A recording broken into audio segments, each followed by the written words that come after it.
Assalamualaikum warahmatullahi wabarakatuh. Perkenalkan, nama saya Zarafi Putar Baros. Di sini saya akan menjelaskan tentang gerakan non-blok. Nanti akan dilanjutkan oleh teman-teman saya yang bernama Salsabila Al-Daima dan Putri Firgita. Sekian dari saya, terima kasih. Jadi saya akan menjelaskan latar belakang dari gerakan non-blok. Gerakan non-blok ini terbentuk hasil dari Konferensi Asia pada tahun 1955. Gerakan non-blok ini berupaya membawa negara-negara Asia yang tidak ingin beraliansi dengan negara-negara adidaya seperti Amerika Serikat dan Uni Soviet. Lalu politik gerakan non-blok ini sifatnya netral dan tidak memihak siapapun, maupun blok barat ataupun blok timur, untuk meningkatkan kerjasama dan solidaritas anggota-anggotanya tiap kali mengadakan pertemuan. Lalu di sini saya akan menjelaskan secara terperinci latar belakang dari gerakan non-blok. 1. Persamaan nasib bangsa-bangsa yang dijajah menggalang solidaritas untuk menyiapkan kolonialisme. 2. Terjadinya perang dingin dan ketegangan dunia akibat persaingan blok barat dan blok timur.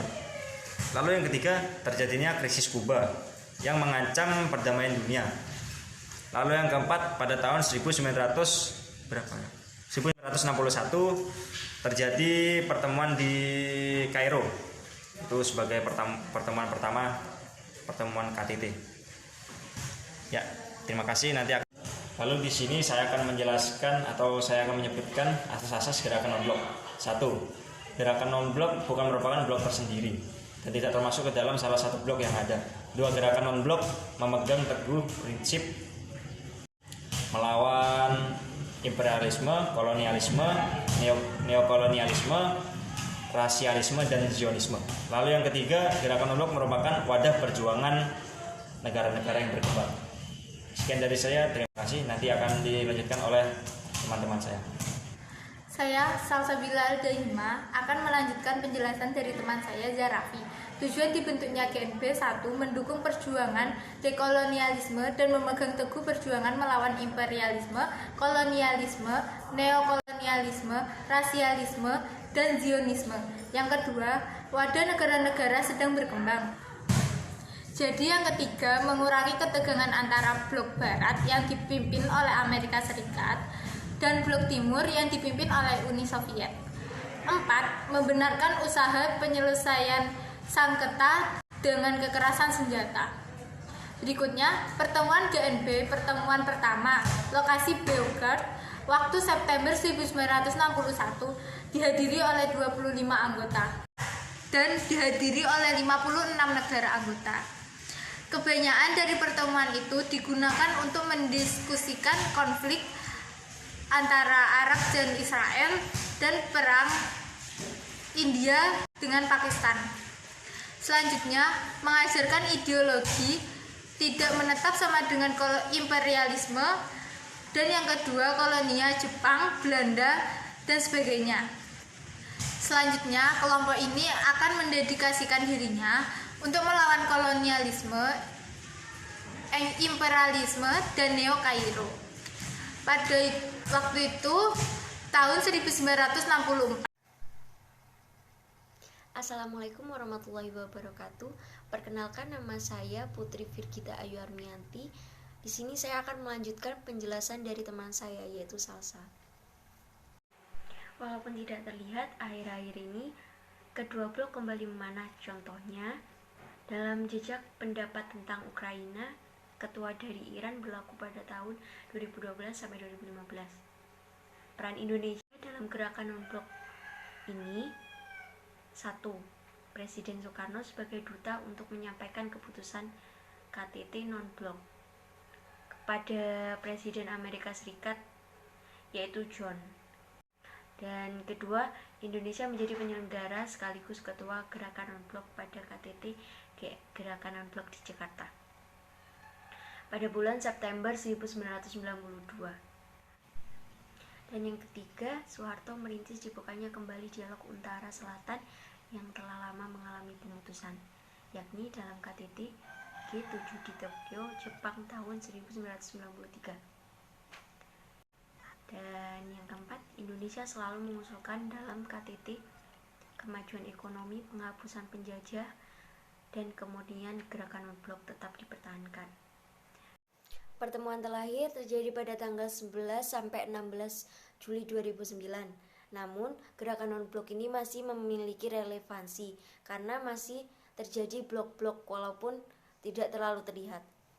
Dan yang terakhir, memelihara perdamaian dunia.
The Archive of Non-Aligned Movement Summit Meeting are a set of archives related to summit meeting of non-aligned movement from 1961 to 1992.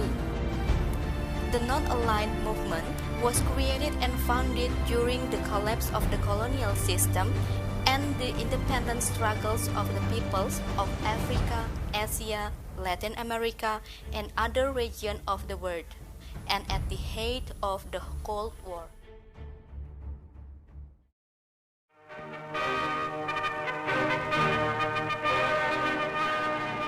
The Asian African Conference in Bandung in 1955 is the most immediate antecedent to the creation of the non-aligned movement.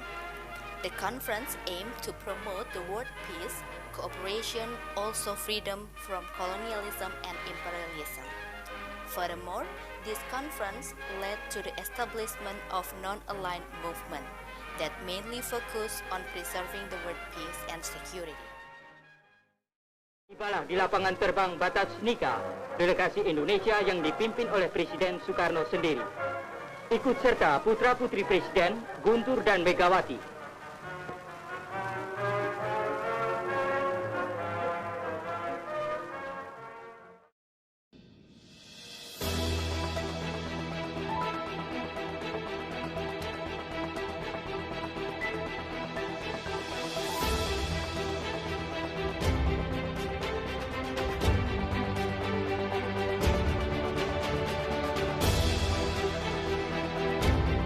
Prominent leaders who initiate the movement are Gamal Abdul Nasser from Egypt, Jawaharlal Nehru from India, Josip Broz Tito from Yugoslavia, Kwame Nkrumah from Ghana, and Sukarno from Indonesia.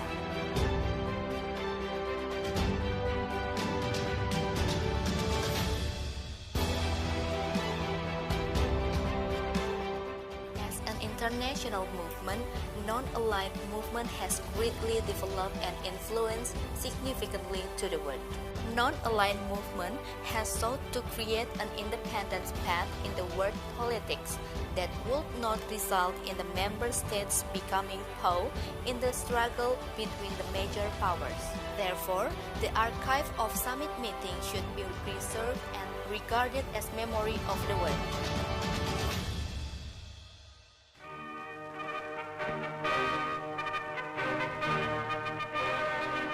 Non-aligned movement means the refusal of states to take sides with one or the other of the two principal opposed group of powers, such as existed at the time of the Cold War. Non-aligned movement can be defined as not entering into military alliances with any country, either of the Western Bloc led by the United States or the Communists in the East Bloc led by the Soviet Union. It is an assertion of independence in foreign policy.